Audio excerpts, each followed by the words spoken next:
इतने दिन तक अगर गाँव में भी कोई लोग बैठ जाते हैं, ये तो राजधानी है, वहाँ पर भी पूछने आते हैं, गांव के सरपंच भी पूछने आ जाता है कि आप यहाँ क्यों बैठे हो, लेकिन ये तो राजधानी है। और वो भी शिफू जो कि एक चिकित्सा विभाग का एजेंसी है, उसके बाहर ये 20 दिन से बैठे हुए हैं, लेकिन अभी तक इनको संज्ञान में नहीं लिया।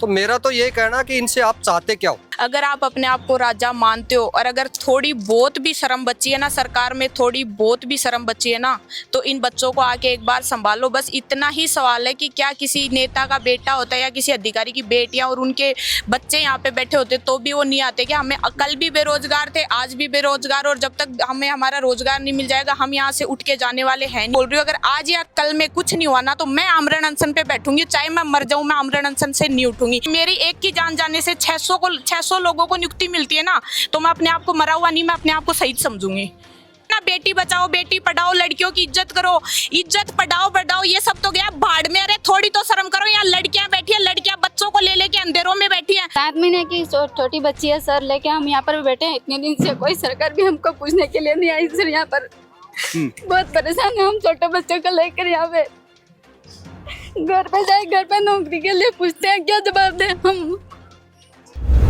राजधानी जयपुर में हाल फिलहाल धरने प्रदर्शनों का दौर एक बार फिर शुरू हो चुका है और शिफू दिखाना चाहूंगा, कैमरा पर्सन सागर को दिखाए। राजस्थान स्वास्थ्य एवं परिवार कल्याण संस्थान, कितना अच्छा नाम है ये, शिफू कहते हैं इसको। नोडल एजेंसी है नर्सिंग डिपार्टमेंट की, जो तमाम भर्तियां पूरी करवाती है। इसके सामने अभ्यर्थी बैठे हुए हैं। अभ्यर्थी कौन से हैं? नर्सिंग ऑफिसर एक गुणा में अंतिम रूप से चयन वो अभ्यर्थी बैठे हैं यहाँ पे। 20 दिन से लगातार धरना जारी है, लेकिन हालात जस के तस बने हुए हैं। ठंड ज्यादा है, बावजूद इसके यहाँ पे अभ्यर्थियों का डेरा हुआ है, वो लगा हुआ है। हाथों में तख्तियां ले रखी इन्होंने। नर्सिंग भर्ती 2023 तमाम ऐसे कुछ लोग में नर्सिंग ऑफिसर पद पर अंतरिम चयन सूची एक गुणा में चयनित अभ्यर्थियों को नियुक्ति होगी मांग। सबसे खास बात यहाँ पे ये है कि महिलाएं बैठी हैं यहाँ पे बच्चों को लेकर इस कड़ाके की ठंड में, और सबसे खास बात यह है कि इनकी सुध लेने वाला अभी तक कोई नहीं पहुंचा यहाँ पे। सरकारी मशीनरी जो है लगातार दावे कर रही है कि सब कुछ ठीक चल रहा है, लेकिन ठीक नहीं चल रहा। मैं खुद नहीं कह रहा, लेकिन ये तस्वीरें जो हैं वो लगातार मैं धरने कवर कर रहा हूँ वो बता रही है। थोड़ी देर पहले मैंने स्वास्थ्य भवन का दिखाया था, जहां पर एएनएम जीएनएम के कुछ बच्चे पहुंचे थे। 200 से 250 बच्चे हैं, वो अभ्यर्थी हैं, जिनको तमाम फॉर्मेलिटीज के बावजूद नियुक्तियां नहीं दी गई। जिले अलॉट कर दिए गए हैं, लोकेशन अलॉट कर दिया है, लेकिन ज्वाइनिंग लेटर आज तक नहीं मिला इनको। हालात वो के वो हैं। और सबसे खास बात ये तब हो जाती है जब चिकित्सा मंत्री गजेंद्र खीमसर जो है लगातार दावे कर रहे हैं कि स्वास्थ्य महकमा जो है अव्वल दर्जे का है राजस्थान में। खैर वो बात तमाम चीजें हैं। 20वां दिन है और शिफू के सामने यह धरना प्रदर्शन साफ जाहिर करता है कि सरकार के दावों में कितनी सच्चाई है। आरोप है इन अभ्यर्थियों का कि शिफू के सामने बैठने के बाद इनकी लाइट तक काट दी गई है। खुले आसमान तले टेंट लगा के बैठे हैं और खुले में मैं दिखाना चाहूंगा, एक बार कैमरा पर्सन आगे को दिखाएं वो तस्वीर। वो है कि यहाँ पर खुले में खाना बनाना पड़ता है इनको, और हालात तो ये हो चुके हैं इनके कि कहीं ना कहीं लाइट काटने के बाद में अंधेरे में सारे काम इनको करने पड़ रहे हैं। तमाम मुद्दों पे बात करेंगे हम। कुछ अभ्यर्थी मेरे साथ मौजूद हैं और बात करने के लिए अभ्यर्थियों से ज्यादा कोई इस पीड़ा को नहीं बयां कर सकता। 20वां दिन चल रहा है आज आपका धरने पे। पहले भी आपने 2 दिन का अल्टीमेटम दिया, फिर 2 दिन का और अल्टीमेटम दिया। तमाम दावे जो हैं वो सरकारी दावे पग पग फैल हो रहे हैं। अब क्या आगे की रणनीति रहे? सर हम 20 दिन से यहाँ बैठे हुए, अभी तक सरकार का कोई भी अधिकारी, कोई भी नेता या कि पुलिस प्रशासन की तरफ से इन बच्चों को अभी तक कोई ये पूछने नहीं आया कि आप यहाँ क्यों बैठे। सबसे बड़ी तो बात यही है कि इतने दिन तक अगर गाँव में भी कोई लोग बैठ जाते हैं, ये तो राजधानी है, वहां पर भी पूछने आते हैं, गाँव के सरपंच भी पूछने आ जाता है कि आप यहाँ क्यों बैठे हो, लेकिन ये तो राजधानी है। और वो भी शिफू जो कि एक चिकित्सा विभाग का एजेंसी है, उसके बाहर ये 20 दिन से बैठे हुए हैं, लेकिन अभी तक इनको संज्ञान में नहीं लिया। तो मेरा तो ये कहना कि इनसे आप चाहते क्या हो? पहले तो इनको आप एक गुणा में चयनित कर लिया, उसके बाद में इनको बाहर कर दिया, फिर इनको आश्वासन पे आश्वासन देते रहे, लेकिन आपने इनकी सुनी नहीं अभी तक। कारण क्या है इनका? भाई कुछ तो आप लोगों को इन्होंने वोट दे के यहाँ बैठाया, अपना प्रतिनिधित्व माना इनको आपको, लेकिन आपका इनका प्रतिनिधित्व नहीं कर रहे। आपको आना चाहिए इनके बीच में, इनकी पूछनी चाहिए इनको क्या पीड़ा है। ये यार राजी खुशी नहीं बैठे हैं, इनको परेशानी है, घर से ये परेशान है, घर में ये बिल्कुल ऐसे हो रहा था इनका कि हमारी तो नौकरी लग गई। आज लोग घर पे पूछते हैं इनको आप ड्यूटी नहीं गए तो ये क्या बोले। तो इनकी पीड़ा हमसे, हमारी सभी की पीड़ा ऐसी एक निंदनीय पीड़ा है जो कि हम खुद सहन नहीं कर पा रहे हैं, लेकिन हमारी पीड़ा कोई नहीं सुन रहा। जहाँ भी जाते हैं आश्वासन मिल रहा है आपका काम कर रहे हैं, लेकिन अभी तक कोई भी ऐसा बंदा सरकार का हो या अधिकारी हो या प्रशासन हो, कोई भी नहीं पहुंचा। रात को हमारी यहाँ पे लाइट काट दी, महिलाओं ने खाना बनाया। अब एक ही जगह सभी लड़कियां और लड़के सो रहे, तो लाइट का होना बहुत जरूरी है, ये एक इश्यू है। बिल्कुल बिल्कुल मानता हूँ। बिल्कुल यहाँ पर ये लाइट की सुविधा कोई वैसे तो कोई लगा रखे, इसी की लाइट थी शिफू की, वो भी इन्होंने बंद कर दी। लेकिन कारण बताया उन्होंने लाइट बंद करने का? उन्होंने कहा कि हमारी लाइन फॉल्ट हो गई। अभी भी मैं अंदर बात करके आया तो उन्होंने ये कहा कि आपने इलीगल तरीके से लाइन में ज्वाइन किया था, तब जाके वो हमारी फॉल्ट हो गई, उनकी फॉल्ट हो गई। सर इन्होंने सुबह लाइट आ रही थी, ऐसी कोई बात नहीं थी, उसके बाद में खुद तार आके हटाया। अब हमारे को क्या पता फॉल्ट हुई है क्या हुई, लाइट तो आ रही थी, अंदर भी चल रही थी। अच्छा, लाइन फॉल्ट हुई तो जोन चेक करवाना चाहिए, आनंद थाना में इलेक्ट्रिशियन बुलाना चाहिए। ये बच्चे हैं तो इनकी तरफ भी देखो आप भाई, ऐसे आपके अधिकारी या किसी नेता का बच्चा होता और इतनी रात को यहाँ बैठा होता तो मेरे ख्याल से वो जरूर थोड़े संज्ञान में लेते। बिल्कुल देखिए, धरना देना डेमोक्रेटिक राइट्स है, लोकतांत्रिक अधिकार है, अपने हक की आवाज को बुलंद करना अधिकार है और तमाम सरकार का फर्ज बनता है, संवैधानिक है कि कहीं ना कहीं उनकी हर तरफ से सुविधा उनको प्रदान की जाए। मानना नहीं मानना सरकार पे डिपेंड है, लेकिन हालात ये बन चुके हैं यहाँ पे कि इनको परेशान किया जा रहा है, जिससे कि धरना स्थल छोड़ दे। सर ये भाई नेताओं के अधिकारियों के बच्चे तो है नहीं, ये तो गरीबों के बच्चे, और गरीबों की अगर सरकार नहीं सुनती है तो फिर वो सरकार क्या है। भाई उनको सुनना चाहिए इन बच्चों की आके कि आपको पीड़ा क्या है, क्यों बैठे हो, क्या कारण है। लेकिन हमारे सामने अभी तक 20 दिन में कोई भी नहीं आया सर। तो मेरी तो ये रिक्वेस्ट है कि जल्दी से जल्द इन बच्चों की पीड़ा को समझा जाए और इनको नियुक्ति दी जाए, ये भी अपने घर राजी खुशी जाए, खुशियां मनाए। अब इनके ये तो दर्द थोड़ी लिखा है जिंदगी भर का, आप धरने पे बैठे रहो। आने वाला टाइम अगर ये इस टाइम ये नहीं सुनते हैं तो हमने तो परसों भी कहा था चलो ठीक है सरकार सुनती है, लेट सुनती है, हम बैठे हैं उन पे विश्वास है, लेकिन हमारा तो ये विश्वास का बांध अब टूटता जा रहा है। लेकिन आप आके इन बच्चों को, कोई भी अधिकारी, अब चाहे विधायक भी आके भी उन बच्चों को पूछे तो इनके दिल में संतुष्टि होती है कि हमारे को सरकार ने पूछा तो सही, हम क्यों बैठे हैं। तो आपसे मीडिया के थ्रू हमारे तो अधिकारियों से या विधायकों से या मंत्रियों से यही रिक्वेस्ट है, या प्रशासन से कि प्रशासन के थ्रू इनको ले जाके इनकी जो भी बात है उनको सभी के सामने बताई जाए, इनको सुनाई जाए, और आपका क्या चल रहा है क्या नहीं चल रहा है वो इनको बताया जाए। तो ये भी आराम से अपने बैठे हैं, कोई उपद्रव कर नहीं रहे, फिर भी इनके साथ बहुत। सबसे बड़ा सवाल, एक अंतिम सवाल आपसे करूंगा कि बैठना एक अलग चीज है, लेकिन कब तक बैठोगे आप? एक लिमिट होती है, इंतजार की इंतहा होती है। देखो लिमिट तो अब खत्म होती आ रही है, फिर क्या रणनीति रहने वाली है? हमारा अब विधानसभा का घेराव है, जैसे विधानसभा स्तर स्टार्ट होगा हम वहाँ का घेराव करेंगे, ये खुद जिम्मेदार होंगे, प्रशासन जिम्मेदार होगा, और हमने प्रशासन को भी ये कॉल करके बोल दिया कि अब हम थक चुके। देखिए इनका सब्र का बांध जो है वो अब जवाब देने लगा है। हालात ये बन चुके हैं कि अब उग्र आंदोलन की तैयारी में है। ये 20वां दिन है और सबसे शर्मनाक बात तब हो जाती है कि जब ठंड ज्यादा हो, लाइट काट दी जाती है और महिलाएं बच्चों के साथ बैठी हैं। और सबसे शर्मनाक बात और भी है कि जब धरना स्थल पर लड़के हो चाहे लड़की हो, महिला हो, पुरुष हो, एक साथ सोना रहना खाना पीना हो सकता है, तब जाके लाइट बहुत मस्त हो जाती है इनके लिए। देखो अब क्या होता है मैडम। अब 20वां दिन चल रहा है आज, और पहले भी आपने अल्टीमेटम दिया था, कैमरे के सामने हाथ भी जोड़े आपने आपके राजा के सामने, बावजूद इसके अभी तक कोई संज्ञान में नहीं आई आपकी बात। अब क्या आगे की रणनीति है? सर आगे की रणनीति कुछ नहीं, हम पहले भी हाथ ही जोड़ रहे थे और अभी भी हाथ ही जोड़ रहे हैं, और हम हाथ जोड़ के यही बोल रहे हैं कि हमें हमारी नियुक्ति दे दो। एक गुना में चयनित हो चुके थे, उस पर हमारा पूरा हक है। अगर आप अपने आप को राजा मानते हो और अगर थोड़ी बहुत भी शर्म बची है ना, सरकार में थोड़ी बहुत भी शर्म बची है ना, तो इन बच्चों को आके एक बार संभालो। बस इतना ही सवाल है कि क्या किसी नेता का बेटा होता है या किसी अधिकारी की बेटियां और उनके बच्चे यहाँ पे बैठे होते तो भी वो नहीं आते क्या? हमें कल भी बेरोजगार थे, आज भी बेरोजगार, और जब तक हमें हमारा रोजगार नहीं मिल जाएगा हम यहाँ से उठ के जाने वाले हैं नहीं। हमें हमारी नियुक्ति दे दो। हम बार बार हाथ जोड़ के यही बोल रहे हैं कि हमें मजबूर मत करो। हम ज्यादा कुछ नहीं कह सकते। मैं कैमरे के सामने ये बोल रही हूँ, अगर आज या कल में कुछ नहीं हुआ ना तो मैं आमरण अनशन पे बैठूंगी, चाहे मैं मर जाऊं, मैं आमरण अनशन से नहीं उठूंगी। मैं खुद बोल रही हूँ, मैं खुद लेटर लिख के और घर वालों की परमिशन से आमरण अनशन पे बैठूंगी। अगर 2 दिन में कुछ भी नहीं होता है, हमारी फाइल मूव सरकार हमें बोलती है कि तुम्हारी फाइल मूव हो गई, फाइल मूव हो, क्या खाक फाइल मूव हो गई? अगर फाइल मूव हो जाती ना अब तक तो ये बच्चे भी यहाँ से मूव हो जाते, अपनी नियुक्ति के लिए चले जाते। सर 1 साल में इंसान कहाँ से कहाँ चला जाता है, कितनी नौकरियां लोगों के, एक एक मिनट बहुत इंपॉर्टेंट होती है। यहाँ सरकार 1 साल की वैल्यू नहीं समझ रही, हम 1 साल से चक्कर काट रहे हैं। तो मैं तो कैमरे के सामने ये ही बोलूंगी, मेरे सामने साथ और कोई लड़कियां बैठती है या नहीं बैठती, अगर आज या कल में हमारी फाइल किया कोई भी न्यूज या कोई भी डेलीगेशन हमारा सही से नहीं होता है, तो परसों मैं खुद आमरण अनशन पे बैठूंगी, और तब तक बैठूंगी जब तक हमें हमारी नियुक्ति नहीं चली जाती। मैं खुद बोलती हूँ, अगर मेरी एक की जान जाने से 600 लोगों को नियुक्ति मिलती है ना, तो मैं अपने आप को मरा हुआ नहीं, मैं अपने आप को शहीद समझूंगी। देखिए, बहुत मार्मिक बात इन्होंने कही है। एक महिला व्यक्ति मेरे साथ मौजूद थी। यदि 2 दिन के समय के अंतराल इनका कोई डेलीगेशन नहीं होता है, या इनसे कोई खोर खबर या खुद को खबर लेने नहीं आता है, तो ये आमरण अनशन बैठेंगी। इन्होंने साफ चेतावनी दी, अगर इनकी एक आमरण अनशन से जान जाती है और कईयों का भला होता है, तो वो ये एक्सेप्ट कर रही है इस चीज़ को। और अब सबसे खास बात इन्होंने ये भी कही है कि परिवार वालों की सहमति से बाकायदा लेटर लिख के मैं आमरण अनशन बैठूंगी। कैसी कैसी चीज़ें देखने को मिल रही है इस रामराज की डबल इंजन सरकार में, वो ऊपर वाला जाने या फिर ये अधिकारी जाने या सरकारी मशीनें जाने।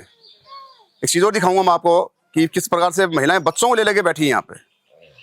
इससे ज़्यादा शर्मनाक तस्वीर आपके लिए कुछ नहीं हो सकती इस प्रदेशवासियों के लिए, कि हालात ये बन चुके हैं कि महिला और बेरोजगारों का मुद्दा जिस पार्टी ने बनाया था, आज उसी राज में, रामराज की सरकार में, ये महिलाएं बच्चों को ले लेके बैठी हैं। खैर, मेरे साथ मैडम खड़े हो जाएंगे थोड़ा सा एक बार। आपने तख्तियां ले रखी हैं हाथ में, 20वां दिन चल रहा है, और आप कब तक आगे तक बैठे रहेंगे? सर जब तक हमारे को लेटर नहीं मिल जाएगा ना, आश्वासन नहीं मिल जाएगा, जब तक बैठे रहेंगे। आश्वासन तो पहले मिले, आश्वासन तो अभी दिलवा दूं आपको। आश्वासन जब तक हमारी फाइल का वापस लेटर नहीं आ जाए किसी शीतलता का, जब तक बैठे रहेंगे। आपकी एक साथी ने ये कहा है, जो धरना दे रही है, कि आमरण अनशन में 2 दिन बाद बैठ जाएंगे। वो बाकायदा लिखित में सहमति लेंगी घर वालों से, और जान तक देने का ऐलान उन्होंने कर दिया है कि मेरी जान जाती है तो मुझे कोई आपत्ति नहीं होगी। क्या कहेंगे इस बारे में? ये तो करना ही पड़ेगा, सरकार को शर्म नहीं आ रही। हम 20 दिन से यहाँ पे बैठे हुए हैं, उनके बच्चे होते तो उनको भी संभालने आते वो, तो हम तो बैठे हैं, बेरोजगार हैं, इसलिए बच्चों को लेके बैठे ही हैं। छोटे छोटे बच्चे बिल्कुल परेशान होते हैं, सारे दिन इधर उधर। रात को लाइट काट दी गई थी आपकी, किस प्रकार एडजस्ट किया? क्योंकि दिक्कत तो बहुत आई हुई है आपको। अंधेरे में खाना एक बनाना, महिला के लिए खुले में सोना, फिर इधर पुरुष सो रहे हैं, इधर महिलाएं सो रही हैं, फिर बहुत बड़ी बात, एक चिंता का विषय है। क्या करे, फिर कहीं जाते सोना तो पड़ता ही है, जगह तो थी नहीं, सोना पड़ता है, फिर सब सोए अंधेरे में। बिल्कुल बिल्कुल। देखिए, यहाँ पे सुविधाएं भी नहीं है, प्राइवेसी की व्यवस्था भी नहीं है यहाँ पे, कि महिला स्नान कर सके, वॉशरूम जा सके, या तमाम अन्य कोई सुविधाएं हैं वो यहाँ पे अवेलेबल नहीं है। पिछले साल 2024 में जब धरना लगा था, 2024 का, यहीं पे इसी जगह पे, तब तमाम सुविधाएं आई थी, लेकिन देर आई थी, लेकिन आ गई थी। 23 दिन तक चला धरना चला था। वो मात्र हाल फिलहाल यहाँ पे धरना चल रहा है, 20वां दिन और 3 दिन की बात हो रहा है, वापस वही मंजर आ जाएगा। राम मालिक है, रामराज की डबल इंजन सरकार कही जाती है।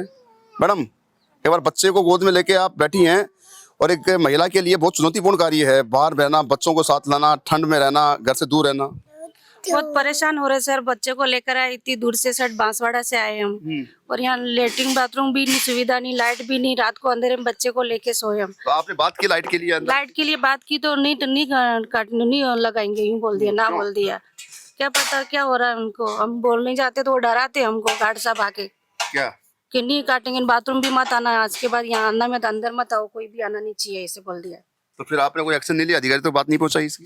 किसको पहुंचा है सर, कोई सुनने वाला ही नहीं, हमारी बात ही नहीं सुन रहे कोई भी। हम परेशान हो रहे, 20 दिन से हम यहाँ पे बैठे हैं, कोई आके सुन ही नहीं रहा, किसको सुना है हमारी? छोटे छोटे बच्चे परेशान हो रहे, रात को बहुत परेशानी हुई हमको सोने में, बैठने में। रात को पूरी रात बच्चे रोए हमारे, अंधेरे में सोए नहीं। नौकरी दे सरकार, नौकरी दे, यूं करके बैठे हैं, सरकार नौकरी नहीं दे रहे हमको, अभी तक परेशान कर रखा है। बिल्कुल। देखिए, जो पीड़ा इन्होंने बताई है वो एक सोचने वाली बात है। चिंता का विषय ये तब बन जाता है जब बच्चे साथ हों और महिलाएं साथ हों। और इनको साफ आरोप है कि जो गार्ड साहब है अंदर मैन गेट के सिफू के, उन्होंने लाइट काटी, फिर जब इन्होंने शिकायत की लाइट की, तब इनको धमकाया गया। वॉशरूम अंदर एक है, कॉमन वॉशरूम है, उसमें जान तक मना कर दिया गया। हालात ये बन चुके हैं। और एक बार वापस मेरे साथ मैडम जुड़ रही हैं, मैं बात कर लेता हूँ। मैडम, कुछ कहना चाह रही थी आप? सर मैं यही कहना चाहती हूँ कि अगर आपके इस चैनल के थ्रू अगर सरकार तक बात पहुंचती है ना, तो हम अभी भी हाथ जोड़ के ही खड़े हैं और हम यही बोल रहे हैं कि जो हमारा हक है ना हमें दे दो। अभी भी बोल रहे हैं कि हमें हमारा हक दे दो, हमें हमारा हक दे दो। या तो हमने नर्सिंग करके गलती की है, या हमने सरकार को वोट दे के गलती की है, या फिर आप लोगों को अपना राजा बोल के गलती की है। अगर आप राजा और महलों में बैठे हो तो प्रजा का थोड़ा ध्यान करो, थोड़ी तो शर्म करो। अगर थोड़ी बहुत भी शर्म है ना, तो कम से कम एक बार बच्चों को आके देखो कि ये लड़के बच्चे बिना लाइट के, यहाँ ढंग का पीने का पानी नहीं है, बिना लाइट पानी व्यवस्था के हम यहाँ बैठे परेशान हो रहे हैं। शौक नहीं है, ये मजबूरी है हमारी। अगर थोड़ी बहुत सरकार में शर्म है और थोड़ी बहुत ये बोलते हैं ना बेटी बचाओ बेटी पढ़ाओ, लड़कियों की इज्जत करो, इज्जत पढ़ाओ बढ़ाओ, ये सब तो गया भाड़ में। अरे थोड़ी तो शर्म करो। यहाँ लड़कियां बैठी है, लड़कियां बच्चों को ले लेके अंधेरों में बैठी है, और आप जो सवाल पूछ रहे हो ना कि यहाँ पे ये लड़के हैं इनके साथ सोना, ये बिल्कुल कंफर्ट नहीं लगता। लड़कों के साथ सोना तो छोड़, घर वालों के साथ 10 मीटर की दूरी पे चले जाते हैं, घर वाले 10 सवाल करते हैं। हमारे घर वाले भी मजबूर हैं यहाँ रोडों पे बैठाने के लिए। वो भी हमें फोन करके ये बोलते हैं कि बेटा हमें बहुत अजीब लग रहा है कि तुम रोडों पे बैठे हो और हम घरों में सो रहे हैं। हमारे घर वाले रोते हैं डेली, हमसे ज्यादा वो दुखी है। सो रहे घरों में लेकिन वो दुखी हमसे ज्यादा है। तो मैं सरकार से यही बोलना चाहूंगी कि थोड़ी तो शर्म करो। थोड़ी अनशन पे बैठने के बाद बच्चों को कोई पूछने नहीं आ रहा हमने गलती क्या की है। या तो ये सरकार बनाई, ये हमारी सबसे बड़ी गलती है, या फिर हमने नर्सिंग कर ली, वो गलती है, या आप लोगों की गलती है कि आपने हमें एक गुना में चैन करके धक्का मार के बाहर निकाल दिया। थोड़ी तो शर्म करो। अगर आपके हमारी जगह आपके कोई बच्चे होते तो भी आप नहीं आते, या कोई नेता का बेटा यहाँ पे रोड पे बैठा होता है, या कोई नेता की बेटी यहाँ पे रोड पे बैठी होती, तब भी तुम लोग नहीं आते। अगर थोड़ी भी शर्म करिए बची है ना, थोड़ी भी शर्म, तो इन बच्चों की सुनो और इनका जो हक है ना, इनकी नियुक्ति है वो इनको दे दो। हमारे पास एक कॉमन वॉशरूम था, वो भी छीन लिया गया, लाइट छीन ली गई, खाने पीने की व्यवस्था हम हमारी कर लेंगे, मर जाएंगे लेकिन नियुक्ति तो लेके मरेंगे बस। देखिए यहाँ पे हालात जो कैमरे के सामने आक्रोश था इस महिला अभ्यर्थी का, वो देखने लायक था। गुस्सा सरकार के प्रति नहीं है इनका, गुस्सा इस सरकारी मशीनरी के प्रति है जिन्होंने इनके साथ चीटिंग की है, चोट की है। कितनी बड़ी बात कही है कि हमको बिल्कुल कंफर्ट महसूस नहीं होता कि जब हम पुरुषों के साथ सोते हैं और सामने होते हुए भी सब कुछ सही है, सभी अच्छे हैं, लेकिन फिर भी अनकंफर्टेबल महसूस कहीं ना कहीं करना पड़ता है। खैर ये बहुत बड़ी शर्मनाक बात है जो कि महिला अभ्यर्थी ने कैमरे के सामने कही है। क्या नाम आपका? केसर यादव। कहाँ से पहुंची कैसे? बांसवाड़ा से। इतने दूर से यहाँ पे पहुंची है, किस लिए पहुंची है? ये नर्सिंग ऑफिसर भर्ती के लिए। क्यों, क्या दिक्कत आ गई आपको? नर्सिंग ऑफिसर भर्ती नहीं हुई? पुनर्सूची में शामिल करने के बाद बाहर निकाल दिया सर। अब यहाँ बैठे, नियुक्ति दे सरकार यूं करके। कब तक बैठे रहेंगे आप? क्योंकि 20वां दिन है आज। जब तक नौकरी नहीं देंगे जब तक यहीं बैठेंगे सर। बिल्कुल बिल्कुल, मैं आपकी समझ सकता हूँ हालात कि घर से बाहर रहकर धरना देना और खर्चा करना इस बेरोजगारी के समय में, महंगाई के जमाने में बहुत बड़ी बात है। मैडम मैं ज्यादा बात नहीं कर पाऊंगा क्योंकि बच्चा आपके साथ है, लेकिन सबसे सवाल इसी पे शुरू होता है मेरा कि ये बच्चे को लेकर यहाँ पे 20 दिन से लगातार धरने पे बैठी हैं आप, लगता नहीं कि अब घर जाना चाहिए आपको? नहीं सर, हमें हमारी मांग पूरी नहीं होगी तब तक हम यहाँ से नहीं उठेंगे, नौकरी लेके ही रहेंगे हम सर। तो अब बिल्कुल एक बहुत बड़ी विडंबना है ये कि आप बच्चे को लेकर बैठी हैं, यहाँ पे लालन पालन भी तरीके से नहीं हो पा रहा है इनका। हाँ सर, 7 महीने की छोटी बच्ची है सर, लेके हम यहाँ पर बैठे हैं इतने दिन से, कोई सरकार भी हमको पूछने के लिए नहीं आई सर। यहाँ पर बहुत परेशान है हम छोटे बच्चों को लेकर। यहाँ पे घर पे जाए, घर पे नौकरी के लिए पूछते हैं, क्या जवाब दें हम?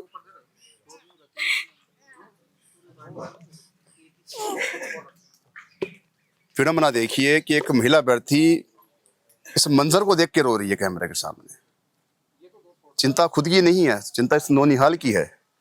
9 महीने की बच्ची है या बच्चा है, जो भी है, बताया इन्होंने कैमरे पे। टेंशन इसकी हो रही है, क्षण ज्यादा है, फिर भी नौकरी के लिए यहाँ पड़ी है, आस है, उम्मीद है, और सरकारी मशीनरी है वो लगातार इन पे चोट कर रही है। क्या कहा जा सकता है इनसे सरकारी मशीनरी की लापरवाही, लचरता पे? अधिकारी आराम से बैठे उस माहौल को पूरे को देख रहे हैं, लेकिन देखिए किस प्रकार से कि बच्चे को देखिए यहाँ पे माँ, एक यहाँ पे अभी ममता तो यहाँ पे उड़ा था कैमरे के सामने, नौकरी के लिए बैठी हैं, इनकी मजबूरी है, लेकिन बच्चे को साथ देना भी जरूरी है। ऐसा इसलिए कि 8 माह का बच्चा है, माँ का दूध पीता होगा, घर में पालन पोषण करने वाला कोई नहीं है। यहाँ पे वो केयर नहीं हो पा रही बच्चे की जो होनी चाहिए। एक तस्वीर दिखाऊंगा मैं एक बार, देखिए यहाँ पे इस बच्चे की हालत देखिए, इसको पता भी नहीं है मैं कहाँ सो रहा हूँ, कहाँ नहीं सो रहा हूँ। देखिए ये मार्मिक तस्वीर है कैमरे पे, देखिए आप, इसको मतलब ही नहीं है मैं कहाँ घर पे हूँ, कहाँ है, कौन मम्मी है, कौन पापा है। यहाँ पे इनको मतलब ही नहीं है, खेल रहा अपनी मस्ती में, भूख लगे रो लेगा मम्मी के सामने आके, मम्मी ने दूध पिला दिया, खाना खिला दिया, पेट भर जाएगा, वापस वही घोड़े वही मैदान हो जाएंगे। ये मंजर जो देख रहे हो ना आप, ये मैं नहीं बोलना चाहता था ऐसी लैंग्वेज, लेकिन बोलना जरूरी है मेरे लिए, इसलिए कि कहीं ना कहीं सरकारी मशीनरी तक ये बात पहुंचे, और इस सरकारी मशीनरी को थोड़ी बहुत शर्म है तो यहाँ तक आके बात को पूरा सुने, इनको हिम्मत देवे, संतुष्टि देवे, इनकी मांग जायज मांग है या नहीं वो बात की बात है, जांच का विषय है। लेकिन ये बहुत बड़ा गलत है, आप डिसीजन कर रहे हैं, इनके साथ नारेबाजी कर रहे हैं बच्चे यहाँ पे, किस प्रकार से बैठे हैं। देखिए तस्वीरें, देखिए एक बार आप। चिकित्सा मंत्री होश में आओ, होश में आओ, होश में आओ, होश में आके काम करो। हालात बेकाबू हो रहे हैं, प्रदेश की जनता रामराज डबल इंजन सरकार कहलाती है, और यहाँ पे देखिए सरकारी मशीनरी ने सारी एस्टेसी कर रखी है सरकार की, सरकार के मंसूबों में सारा पानी फेर रखा है इस सरकारी मशीनरी ने। सुनता ही नहीं कोई इनकी। क्या नाम आपका? हरपाल गोजे सर, टोंक डिस्ट्रिक्ट से आया हूँ। हरपाल, 20वां दिन आज, मैं बहुत बोल चुका हूँ कैमरे पे। वही तो बोल रहा हूँ सर, 20 दिन हो गए इस कड़ाके की सर्दी में हमारी बहन इन छोटे छोटे बच्चों को लेके यहाँ बैठी है। इस डबल इंजन की सरकार, ये भजन लाल सरकार, राम राज्य की सरकार, ये किस लिए हमने इनको चुना है, किस लिए वोट दिया है? ये सरकार राम राज्य सरकार, हम तो ये चाह रहे थे कि राम राज्य की सरकार, भजन लाल सरकार आएगी और हमको नियुक्ति देगी। ये तो हमारे साथ बहुत बड़ा कुटाराघात रचा जा रहा है। सरकार हमारे साथ ऐसा अन्याय हमको बर्दाश्त नहीं है। 20 दिन से आज कड़ाके की सर्दी में हम हमारी नियुक्ति के लिए, नियुक्ति की मांग के लिए यहाँ बैठे हैं। तो हम सरकार से, भजन लाल सरकार से, हमारे माननीय चिकित्सा मंत्री जी गजेंद्र सिंह खीवर साहब से हम यही रिक्वेस्ट, यही निवेदन करते हैं कि हमारी नियुक्ति जल्दी से जल्दी हमें हम पहुंचा दो, अन्यथा हमारा सब्र का बांध टूटता जा रहा है। तो हम सरकार से यही गुजारिश करते हैं कि सरकार हमारी जल्दी से जल्दी मांग सुन ले, नहीं तो हम उग्र आंदोलन के लिए भी तैयार हैं, हम मरने के लिए भी तैयार है। हम मरने पे आ गए सर, हम क्या चाहिए? हम यही चाहते हैं कि मीडिया के माध्यम से हमारी आवाज को उन मंत्रियों विधायकों तक पहुंचाए जो हमारी सुध ले। आज 20 दिन हो गया, कोई भी सरकार का नुमाइंदा, कोई भी विधायक, सांसद, मंत्री, कोई भी अधिकारी यहाँ हमारे को सुध लेने के लिए नहीं आया कि आप इस कड़ाके की सर्दी में, इस ठंड में इन बच्चों को लेके क्यों बैठे हो? आपने कोशिश भी नहीं करी डेलीगेशंस के लिए, आप मुलाकात नहीं करी, सरकारी मशीनरी की बात कर ले, मंत्री संतरी की बात कर ले। सर हमने खूब प्रयास किया, लेकिन अभी तक कोई हमारे साथ कोई डेलीगेशन का कोई न्योता नहीं है हमारे पास कि भाई आप, हाँ, आपकी आवाज वहाँ पहुँचाई जाए। तो क्या मंशा लगती है सरकार की या अधिकारियों की? अब यही तो सरकार की मंशा नहीं है, हम यही तो कह रहे हैं भजन लाल राम राज्य की सरकार से हम चुन के ही हमने गलती कर दी है। सरकार चुन के हमारे साथ, युवाओं के साथ एक गुणा में चयन होने के बाद भी आज दिन तक इतिहास में कभी हुआ ही नहीं सर कि एक गुणा में चयन होने के बाद वो तो नियुक्ति, हम तो नियुक्ति का इंतजार कर रहे थे। हमको ये थोड़ी पता था कि भाई बीजेपी सरकार हमारे साथ ये ऐसी कुटारघात कर देगी। हम यही कहते हैं कि हमारी मांग जल्दी से जल्दी सुन लो माननीय चिकित्सा मंत्री जी राजा साहब, कि हमको हमारे नियुक्ति पत्र जल्दी से जल्दी दे दो, अन्यथा हम उग्र आंदोलन के लिए तैयार हैं। बिल्कुल बिल्कुल। एक सवाल और करूंगा आपसे, एक बहन है आपकी यहाँ पे बैठी है और उन्होंने आमरण अनशन का ऐलान कर दिया है कि 2 दिन बाद में सर्वसम्मति से अनशन में बैठेंगे, आमरण अनशन करेंगे। अगर उनकी जान जाती है तो आपका सबब भला होता है, तो वो अपने आप को खुश नसीब समझेगी। बहुत बड़ी बात कही उन्होंने। वो तो खुश नसीब समझेगी, लेकिन इस भजन लाल सरकार, इसी डबल इंजन की सरकार, राम राज्य की सरकार को थोड़ा बहुत भी वो दिल में रहम नहीं है कि वो अपने, हमारी बहन हमारे लिए जान जोखिम में डाल के हमारी जान को न्यौछावर कर रही है। तो हम सरकार से यही गुजारिश करते हैं, भजन लाल सरकार से, कि ये बड़े बड़े वादा करते हैं, हम लाखों नौकरियां निकाल रहे हैं, लाखों हर साल नौकरियों का हम वो विज्ञप्ति निकाल रहे, कहाँ है विज्ञप्ति? हमारे तो 1 गुना में चयन होने के बाद हम तो इंतजार कर रहे थे कि हमको नियुक्ति दे और जल्दी से जल्दी दे, लेकिन ये तो हमारे साथ बहुत गलत हो रहा है कि ये घोषणा कर रही है हर साल की नियुक्तियों, विज्ञप्तियों का हर साल। बिल्कुल, तो बिल्कुल, कहाँ है? हम तो 500-600 ही है, लाखों में तो हमारी कोई काउंट ही नहीं होता सर।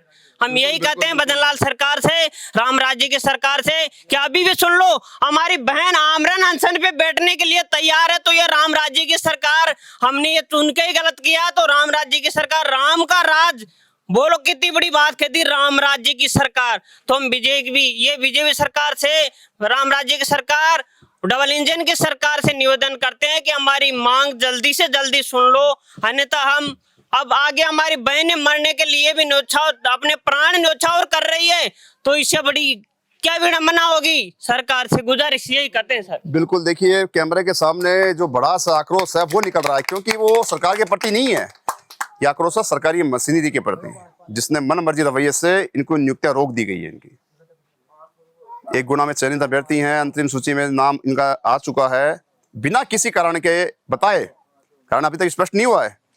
खैर कोई नहीं, एक अंतिम कैंडिडेट और ले लेते हैं। सर क्या नाम है आपका? बबलू गुर्जर है, चित्तौड़गढ़ से हूँ सर मैं। बबलू, 20वां दिन चल रहा है, तमाम महिलाएं बैठी हैं, बच्चों को लेकर ठंड ज्यादा है, क्या है? जी सर, बहुत ठंड ज़्यादा है और मेन चीज़ होती है बच्चे की बहुत इतनी प्रॉब्लम होती है कि जब अपन घर पे भी रहते हैं तो भी सर बहुत ज़्यादा होता है। तो मैं सरकार नियुक्तियाँ देना चाहती है सर। ये सिस्टम जो विभाग जो है ना, इस पूरा सिस्टमिक ऐसा हो गया है कि भाई ये नियुक्तियाँ प्रदान नहीं, सरकार को एक तरह से वो करना चाहती है, भाई सरकार अपना काम नहीं करे, जबकि विभाग अपना काम खुद नहीं कर रहा टाइम पे सर। देखिए यहाँ पे अब जो कहा है इन्होंने वो सोचनी है। अगर ये खबर संबंधित अधिकारी तक, संबंधित डिपार्टमेंट तक, संबंधित सरकार तक, मंत्री संसद तक पहुंच रही है तो शायद सुध लेनी चाहिए इनको। मैं खुद अपने दिल से नहीं कह रहा ये बात, लेकिन तस्वीरें बयां कर रही हैं, ये अभ्यर्थी बैठे हैं ठंड में, वो बोल रहे हैं कैमरे के सामने, जो सुन रहे हैं आप अभी देख रहे हैं। इसमें कुछ भी अन्यथा नहीं लेवे इस चीज को, और सबसे प्रायोरिटी देके इनसे बात की जाए।